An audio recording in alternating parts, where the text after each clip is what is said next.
انشالله جمهوریت میدانی یکشنبه مولد و پیغمبر اسلام هم حمید دعوتی می و شهر آزادی شما من بند اوانی به دست سلام خدا راحتی و برکت بده.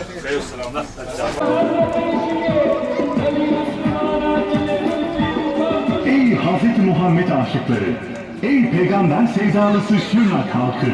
kalbimizin gülü ve süsü, gönlümüzün sultanı, gözlerimizin nuru, Efendimiz Hazreti Muhammed'in nurlu doğum sevincini geleneksel mevlid etkinliğiyle paylaşalım. 29 Nisan, öğleden sonra saat 1'de Şırnak Cumhuriyet Meydanı'nda Peygamber Sevdalıları Platformu tarafından mevlid